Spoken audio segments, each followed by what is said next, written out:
Hello everybody, it's Non-Scene News here, and today we've got some breaking news coming from especially Crimea. First, I just want to thank you to all the new people who've decided to join the channel. So, thank you very much for watching, and I hope you like this video. And we've got some devastating videos that's actually arisen from the beach of Crimea. So, last night, apparently, well, yesterday, the Ukrainians conducted a whole missile strike on the beaches of Crimea. We don't know if this was an intentional strike, but a huge amount of the civilian population was wounded, including two children that ended up sadly passing away, and one of them was a 9-year-old daughter. So very, very sad news coming from Crimea, and this attack was made by US weapons, the ATACMS, with cluster munition, which is very interesting because cluster munition is used on crowded areas, which does a great deal of damage onto heavily populated areas. So very interesting, and I don't know if this was an intentional attack or maybe one of the missiles just malfunctioned and landed on the beach, or one of the Russia's air defense systems came down and landed on the beach. I don't know, but apparently the 4 out of the 5 missiles were brought down, but the last one hit the beach in Crimea and resulted in a lot of civilian deaths among the people of Crimea. So let's expect a harsh response from Russia.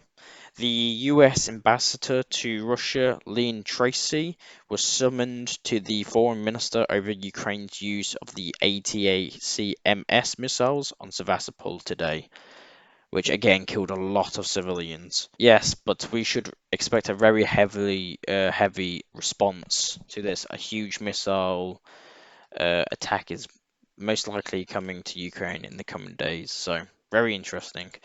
Coming from the worst news today is coming from Dagestan, Russia. There's been a huge terrorist attack that's been happening here. So if you can just hear this video, there's about I think there was 6 or maybe 4 terrorists that took the streets of Dagestan. And if you can just hear this video of the amount of fighting that was happening and shooting from the street. So these were the residents of Dagestan, and they recorded this. So huge fights were happening, and there was more videos that were published. You can see the terror in this video. You can see the terrorist actually shooting his gun. It seems to be an MI6. It's still unknown how they actually ended up getting these automatic weapons, but it's a very, very, very disturbing thought how these people actually got these weapons. And among the dead that they ended up sadly killing was Nikolai, who served the Russian Orthodox Church for more than 40 years, and one of their phones were recovered. The terrorist phones were recovered, and this terrorist attack is to religious people of the Christian faith and the Judaism faith. So I'll just read you the messages, what they sent on this phone at the bottom left corner, what the soldier picked up. So this was used in Telegram. If you can see, this is the Telegram app, and within this message that the terrorists sent was death to all Christians and Jews, and tomorrow at that place at 16, good night. May Allah help us. So this was said by the terrorists before they went on the streets and started sadly killing people. 40 hostages were locked into the Orthodox Church in the Koversky district, and there was heavy fighting. The Russians ended up actually getting heavily armored machinery. You can see here, this appears to be a BTR, Russian BTR, that took the streets of Dagestan. But in the end, these terrorist forces were taken down and they were killed in the end. In the end, they're still counting the casualties, but it has been there was a huge amount of people who sadly ended up their lives being taken away by these terrorists, and the Dagestan Oblast district has now stated this day as a day of mourning. So mourning the victims that their lives were taken here. So very, very sad news coming from Dagestan. And we've got news from northern Lebanon that the Israeli media has published scenes of destruction barracks of the Israeli soldiers in northern Lebanon. If you can see here, there seems to be a massive hole in the roof where this would definitely be like a Hezbollah drone that hit these Israeli troops. I'm pretty sure no one ended up their lives being taken from this drone attack, but Israel has responded with with these strikes. So this is the White Phosphorus. This bomb is called. You can see this bomb where like multiple things come down. So this is a bomb that usually starts fires. So this is like a fire bomb, and it burns like the forests. If you can see, like on the Israeli-Lebanon border, there's like these big patches of forest areas and buildings. So Hezbollah did this to Israel actually first. So they hit Israel, and a massive fire broke out, and the Israel was unable to actually put it out. They actually had to wait it out. Now it seems like Israel is trying to do the same thing with them. If you can see these drones, this is probably linked to the Israeli barrack drone attack here. So they were probably hitting the Israeli soldiers' positions with these drones. And we got some news coming from Jerusalem from the president of Israel, Benjamin Netanyahu, who said, "I am only prepared to reach a partial agreement with Hamas to recover some Israeli prisoners, and this is not a secret, and then I will continue the war."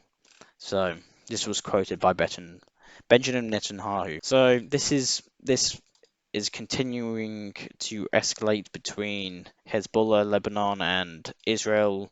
And we got news yesterday that apparently Afghanistan will actually send like elite troops that fought the Americans and the British and the Canadian and Australian, all the forces that were on Afghanistan and these mountainous regions, and will apparently the Taliban said they will send thousands of troops to Lebanon and help to stop Israeli expansion, or help Hezbollah defend themselves from a full-scale war against Israel. So very interesting news. And we got some news coming from South Korea.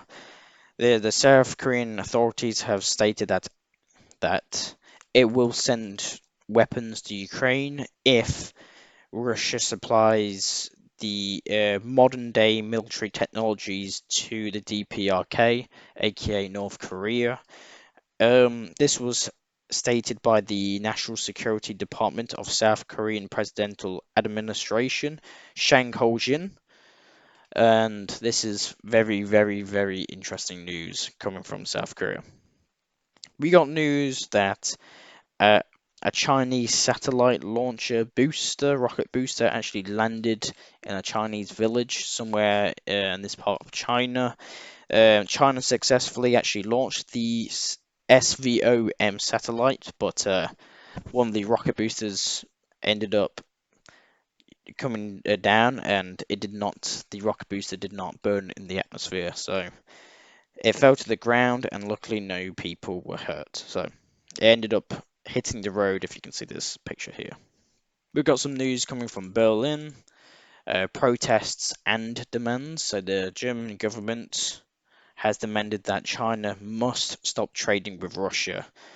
And this was stated by the Germany's Minister of Economic Affairs and Climate Affairs, Vice Chancellor Robert Habeck, and there's been a number of protests in Berlin that says make peace with Russia instead of World War III. So these apparently hundreds of protesters took the streets of Berlin where they demanded Germany stop sending weapons to Ukraine, but instead of sending weapons to Ukraine, make peace between Ukraine and Russia. So very interesting news. And the last news are coming from EU. The EU has actually adopted the 14th package of sanctions against Russia. So the last time they actually tried to do this, Germany actually prohibited the 14th package to go through, and now they have approved it. So very, very interesting. These sanctions will actually um, withdraw all Russian channels in Europe and will also include restrictions on transit of Russian LNG through European ports. So reduce of trade and of the news agencies linked with the Russian government will be removed from Europe. And Joseph Borrell has announced the first transition of profits from the Russian assets, the frozen assets, that it will be sent to Ukraine next week. The frozen assets they withdrew, the European Union withdrew, was amounted from 1.4 billion according to Politico. So 1.4 billion euros. So a lot of money being sent to Ukraine in the next week from Russian assets. And we got news that the EU will close the doors to Georgia if the authorities of the country continue their policies, Borrell also said, threatening to cut financial assistance. This was stated by Borrell. So very, very interesting news. In my point of view, this will probably continue pushing Georgia towards Russia. Georgia, if you have not been watching the previous episodes, are actually improving relations with Russia. They've actually going to set up their embassy in Moscow. They're improving relations with Russia. And with this EU closed door created by Borrell, and will close the doors for all ties between the European Union and Georgia. This is definitely pushing Georgia into Russian arms. The last news coming today is from Toronto or Ottawa, actually, I believe. Yeah, Ottawa. So the I don't know if you guys remember a couple. I think it's 6 months ago now, but the Canadian, no, the Ukrainian Nazi Yaroslav Gogko, which was in the Canadian Parliament not so long ago, where Justin Trudeau and Zelensky applaud this man. So this man has actually had a background check conducted on him. So this man is 98-year-old Gunko who served in the SS Galakia division and took part in World War II on the side of Germany in 1943 to 1945. In September 2023, during Zelensky's speech in the Canadian Parliament, Guko was introduced as a fighter for Ukrainian independence against the Russians during the Second World War. So, this man has apparently been responsible for at least 500 citizens of the USSR dead, killing of at least 500 citizens of the USSR, including Jews and Poles, and they were criminally shot people and burned them in their houses, apparently. So this is a massive background check that happened to this man, and I hope he gets kicked out of the Canadian Parliament very soon. And the thought that Zelensky applauded this man and said that he was fighting for Ukrainian independence on the side of Germany, on Hitler during the Second World War. Zelensky has yet to apologized from this, but Justin Trudeau has apologized. So, very interesting. That's all I have for you today. I am non-scene news. I will provide you the news that the daily non-scene news that Western media and other medias do not show you. Thank you very much for watching, and I hope you all have a very good day. Thank you, and see ya.